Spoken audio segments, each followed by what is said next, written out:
Insólito. Revelan toda la verdad de lo que pasaba en el rancho del Mencho. Acababan con más de 350 personas semanal. Sí, 350 personas. Una auténtica carnicería. Era lo que se vivía en ese lugar. Sitio en donde las malas lenguas incluso dicen que se comían la carne de sus enemigos. ¿Será verdad todo lo que decían? ¿Qué se reveló? Quédate hasta el final del video y descúbrelo.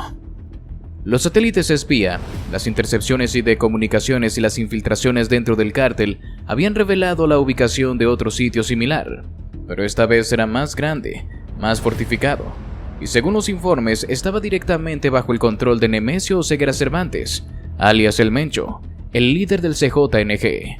Era un complejo oculto entre montañas, una fortaleza de la muerte donde se entrenaban nuevos sicarios, se torturaban y ejecutaban enemigos y se preparaban los próximos movimientos de la organización criminal más sanguinaria de México. El rancho del exterminio del Mencho, como lo llamaban en clave dentro de la Sedena, no podía seguir operando. Se convirtió en el objetivo número 1 de las fuerzas militares mexicanas. La orden era clara: desmantelar completamente la base, eliminar toda resistencia, capturar o neutralizar a los sicarios y liberar cualquier rehén que pudiera haber allí. El operativo fue programado para llevarse a cabo en la madrugada, cuando los sicarios estarían en su punto más vulnerable. Más de 500 efectivos de la Sedena, la Marina y la Guardia Nacional se desplegaron en un anillo de seguridad en torno al rancho. Helicópteros artillados Black Hawk sobrevolaban la zona en silencio, listos para atacar. Drones de reconocimiento transmitían en tiempo real cada movimiento en la fortaleza del cártel. El rancho estaba bien defendido, pero no estaban bien preparados para lo que estaba por llegar. A las 3:47 am, la orden se dio. El asalto comenzó. Los primeros disparos rompieron la calma de la noche. Francotiradores de la Sedena eliminaron a los vigías del rancho en cuestión de segundos. Disparos quirúrgicos que apagaron las vidas de los sicarios antes de que pudieran dar la alarma. Pero no pasó mucho tiempo antes de que el cártel respondiera con todo su arsenal. Desde las torres de vigilancia del rancho, ráfagas de ametralladoras calibre .50 comenzaron a barrer la zona. Los sicarios del CJNG no eran novatos, estaban preparados para la guerra. Lanzacohetes, granadas y disparos de rifles de asalto iluminaban la noche con un fuego infernal. Los soldados se cubrieron detrás de los vehículos blindados, mientras las balas trazadoras cortaban el aire sobre sus cabezas. Las explosiones sacudían la tierra, el ruido ensordecedor de la batalla retumbaba en las montañas. Uno de los helicópteros artillados descendió en picada, abriendo fuego con su minigun contra una de las torres del rancho. Los sicarios dentro no tuvieron oportunidad. Los cuerpos cayeron como muñecos de trapo, destrozados por la lluvia de proyectiles. El enfrentamiento se extendió por horas. Cada metro ganado costaba sangre y sudor. Los soldados avanzaban entre el polvo y el fuego, forzando a los sicarios a retroceder. Los gritos de los heridos se mezclaban con las explosiones y las órdenes de los comandantes de la Sedena. Un grupo de sicarios acorralados en una de las bodegas del rancho intentó escapar por un túnel subterráneo, pero los drones térmicos de la Sedena los detectaron antes de que pudieran salir. Una granada fue arrojada dentro del túnel. El estallido hizo volar los cuerpos de los fugitivos. Sus gritos quedaron ahogados por el derrumbe de la salida. No había escapatoria. Los sicarios que aún resistían se refugiaron dentro de la casona principal, una construcción con muros gruesos de cemento que podía soportar los disparos. Desde las ventanas disparaban sin cesar, lanzaban explosivos improvisados, gritaban insultos a los soldados, desafiándolos a entrar. El coronel Ruiz Márquez tomó la decisión: ¡derriben la maldita puerta! Los soldados armaron una carga explosiva y la colocaron en la entrada principal. La detonación sacudió el suelo. La puerta saltó en pedazos, la onda expansiva lanzó a 2 sicarios contra la pared, dejándolos inconscientes. Los soldados entraron con precisión letal, disparando con exactitud milimétrica. Cada sicario caía con un solo disparo, sin oportunidad de respuesta. Dentro de la casona encontraron lo que habían temido: más salas de tortura, más evidencias de los horrores que habían ocurrido en aquel rancho. Rehenes encadenados a las paredes, hombres enjaulados como animales, cámaras de grabación apuntando a los sitios de ejecución. Todo estaba documentado. Todo lo que el CJNG había hecho allí estaba grabado, como si quisieran asegurarse de que sus crímenes quedaran para la historia.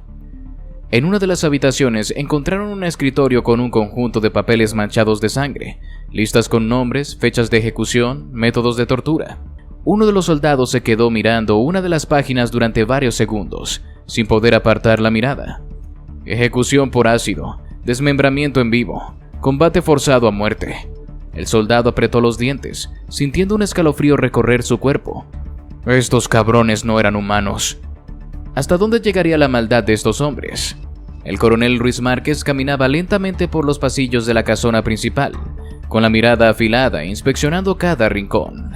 Las paredes estaban marcadas por impactos de bala, y los cuerpos de los sicarios caídos se acumulaban en el suelo, algunos con las armas aún en la mano, otros con la mirada fija en el techo, como si ni siquiera hubieran entendido lo que había ocurrido antes de morir. Uno de los soldados avanzaba con cautela cuando vio una puerta gruesa de metal, con una cerradura de seguridad, y una serie de marcas en la madera, como si alguien hubiera intentado abrirla antes. Era evidente que aquella sala contenía algo que los sicarios no querían que nadie viera. El coronel se detuvo frente a la puerta, cruzando los brazos. «¡Abran esto!». Los soldados colocaron cargas explosivas en la cerradura, retrocedieron unos pasos y detonaron la entrada. El estruendo sacudió las paredes, levantando polvo en el aire, y la puerta cayó hacia adentro con un golpe seco. Lo que vieron dentro los dejó completamente inmóviles. El silencio fue total. Nadie se movió.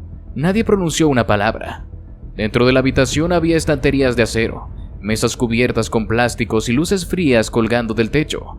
Pero lo que heló la sangre de los soldados fue lo que descansaba en aquellas mesas. Decenas de cabezas humanas. Hombres de alto poder, ex jefes de cárteles, figuras del crimen organizado que se creían intocables. Algunas estaban completamente descompuestas, con el cabello apelmazado, la piel estirada por la putrefacción y los ojos vacíos. Otras eran más recientes, con la carne aún fresca, los labios entreabiertos en expresiones de terror que habían quedado congeladas para la eternidad. Los soldados no podían apartar la vista. Era como si el mismísimo infierno se hubiera manifestado en esa sala. Cráneos apilados en un rincón, algunos con señales de haber sido hervidos para desprender la carne, otros aún con jirones de piel colgando. En la pared, fotografías de los hombres decapitados estaban clavadas con cuchillos, con sus nombres escritos en tinta roja. Uno de los soldados sintió un escalofrío recorrerle la espalda. Reconoció algunas caras. Ahí estaba la cabeza de Manuel el Jaguar Zárate, un ex líder del cártel de los Beltrán Leiva que había desaparecido hacía un año. Se creía que había huido a Colombia, pero no. Su cabeza había terminado aquí como un trofeo más del Mencho. Más allá, el rostro del Zarco Méndez, un capo del cártel de Sinaloa que había sido un objetivo prioritario del gobierno. Nunca lo encontraron. Ahora sabían por qué.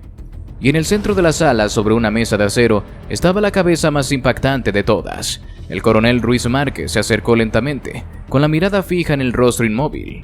«No puede ser», murmuró. Era la cabeza de Vicente el Chacal Corral, uno de los líderes más antiguos del narcotráfico en México. Un hombre que se había convertido en leyenda, que había acumulado poder durante décadas y que, hasta donde se sabía, seguía con vida. Pero no, el Mencho lo había cazado. Lo había traído a este rancho y había convertido su cabeza en una advertencia para el resto del mundo. El sargento Morales se cubrió la boca con la mano, tratando de no vomitar. Esto no es un simple campo de exterminio», murmuró uno de los soldados. El coronel giró la cabeza lentamente hacia él. «No, esto es algo más». Los ojos del coronel recorrieron la habitación. Cada cabeza, cada cráneo, cada rostro de piel marchita, cada diente amarillo y ennegrecido por la putrefacción. Todo tenía un propósito. El Mencho no solo había matado a sus enemigos, los había conservado, los había convertido en trofeos. Uno de los soldados, con el rostro tenso, se acercó a una mesa y levantó un viejo cuaderno de cuero. Las páginas estaban manchadas con gotas de sangre seca, pero aún se podía leer lo que decía. Era un diario de ejecución. El soldado comenzó a leer en voz baja, pero su voz temblaba. 14 de noviembre. El Chacal ha sido capturado. Ha suplicado por su vida durante horas. Dice que puede ofrecer dinero, contactos, rutas. No entiende que esto no se trata de dinero. Se trata de lealtad. Se trata de dominio. Se trata de que todos sepan quién manda aquí. 16 de noviembre. El Chacal ha dejado de hablar. Está débil, casi no puede sostenerse en pie. Pero eso no importa. La gente tiene que ver. Los que siguen allá afuera creyendo que aún tienen poder, creyendo que pueden desafiarme, pronto entenderán. 19 de noviembre. Hoy terminamos con el Chacal. Que sirva de lección. El soldado cerró el cuaderno de golpe. ¡Hijos de puta! El coronel no dijo nada, solo miró alrededor. Esto era más que venganza, esto era una declaración de guerra. Los soldados no pudieron evitar sentir una opresión en el pecho. El Mencho no solo mataba, el Mencho cazaba, y su mensaje era claro: no hay nadie intocable. ¿Ahora qué harían con los sicarios que estaban vivos? ¿Será que acabarían con ellos ahí mismo? Los motores de los camiones blindados rugían con fuerza mientras la caravana de la Sedena y la Guardia Nacional se alejaba del rancho del exterminio del Mencho, transportando a los hombres que habían sido capturados con vida. No eran muchos. La mayoría de los sicarios habían muerto en combate, prefiriendo caer bajo el fuego antes de que enfrentarse a las consecuencias de sus actos. Pero había un puñado que no tuvo opción. Los cabrones sabían que no saldrían vivos si peleaban hasta el final, así que se rindieron. Sicarios curtidos, entrenados para torturar y matar sin remordimiento, ahora con las manos atadas y las cabezas agachadas, sin decir una palabra, sin levantar la mirada, sin saber qué era peor: haber caído en manos del gobierno o estar a merced de lo que les esperaba dentro de la cárcel. El convoy atravesaba las carreteras polvorientas del estado, escoltado por helicópteros que sobrevolaban en lo alto. Las luces rojas de emergencia parpadeaban en la noche mientras los soldados dentro de los camiones vigilaban a los prisioneros con una mirada fría y cargada de desprecio. Uno de los oficiales de la Guardia Nacional no pudo evitar escupir al suelo y gruñir entre dientes mientras miraba a los detenidos. «Así que ustedes son los cabrones que hicieron ese infierno en el rancho, ¿eh?» Ninguno respondió. Sabían que cualquier palabra podría significar un golpe más. El sargento Morales, que había estado en el rancho desde el primer momento, se inclinó hacia uno de los capturados, un tipo corpulento, con tatuajes de calaveras en los brazos y un rostro lleno de cicatrices. Lo había visto antes, en los videos de las ejecuciones que encontraron en el rancho. Era uno de los que supervisaba las torturas, uno de los que reía mientras otros sufrían. «Dime algo, perro. ¿También te reíste cuando hiciste gritar a esos pobres cabrones en los videos?» El sicario no respondió, pero su mandíbula se tensó. El sargento lo vio en sus ojos. Todavía creía que tenía poder. «Ya veremos si sigues con esos huevos cuando entres a la cárcel». El viaje continuó en silencio. Solo se escuchaban los motores y las órdenes de los soldados por radio. Después de varias horas, llegaron al destino. Una de las cárceles de máxima seguridad más temidas del país. Un infierno de concreto donde la violencia no era un rumor, sino una ley. El lugar donde la justicia se volvía un castigo sin final. Las puertas blindadas de la prisión se abrieron con un estruendo metálico, y los soldados comenzaron a bajar a los detenidos uno por uno. Los empujaban, los jalaban, los golpeaban en las piernas con las culatas de los rifles. «¡Muévanse, pinches perros!» Uno de los sicarios tropezó y cayó al suelo. No le dieron tiempo de levantarse por su cuenta. Un soldado lo agarró por el cuello de la camiseta y lo arrastró sin piedad. Y los guardias de la prisión ya estaban esperando. Y no estaban contentos. No era la primera vez que recibían a hombres del CJNG, pero estos eran los peores de todos. Eran los verdugos del rancho, los que habían ejecutado y torturado a cientos de personas. Eran los asesinos que convirtieron la muerte en un espectáculo, y ahora estaban a su merced. El primero en entrar fue un hombre de mediana edad, con la cabeza rapada y un tatuaje del CJNG en el cuello. Los guardias lo miraron con desprecio. «Tú eres un chingón afuera, ¿verdad?», le dijo uno de los custodios. «Entonces, ¿por qué tiemblas ahora?». Antes de que el sicario pudiera responder, recibió un puñetazo directo en el estómago. Cayó de rodillas, escupiendo saliva, ahogándose con su propio aire. Los demás prisioneros que estaban en las celdas, los que llevaban años encerrados en ese infierno, comenzaron a gritar. «¡Los carniceros llegaron! ¡Miren a los perros que quemaban gente viva!». Las risas y burlas comenzaron a inundar los pasillos. Uno de los guardias levantó al sicario del suelo de un jalón y lo empujó contra la pared. «¡Te me quedas ahí, hijo de perra!».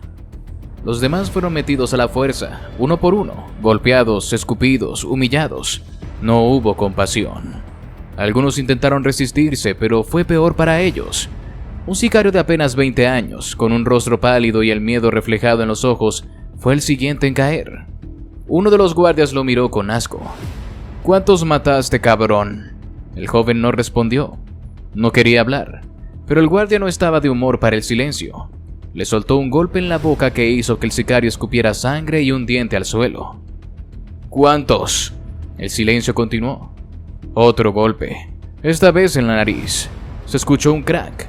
El joven sicario cayó al suelo, retorciéndose de dolor, con la cara bañada en sangre. Uno de los reos que observaba desde una celda rió con burla. «Ahora sí no son tan cabrones, ¿eh?». Los guardias siguieron golpeándolos. Era un castigo. No un castigo legal, no un castigo que estuviera escrito en los códigos de la justicia. Era el castigo de los que sabían lo que habían hecho. Los sicarios fueron arrastrados hasta sus celdas, uno por uno. Algunos iban inconscientes, otros apenas podían mantenerse en pie. Los tiraron en el suelo de sus celdas como si fueran basura. Porque eso eran. Uno de los guardias, antes de cerrar la reja de uno de los sicarios, se inclinó y le dijo al oído: «Aquí no te vamos a matar, lo vamos a hacer más lento». El sicario, con el rostro desfigurado por los golpes, no respondió. Solo cerró los ojos. Sabía que estaba condenado. Las luces de la prisión parpadearon. Los gritos de los internos aún se escuchaban en los pasillos, pero los sicarios ya no eran depredadores. Ahora eran la presa. ¿Qué dirían a la prensa? ¿Dirían la verdad?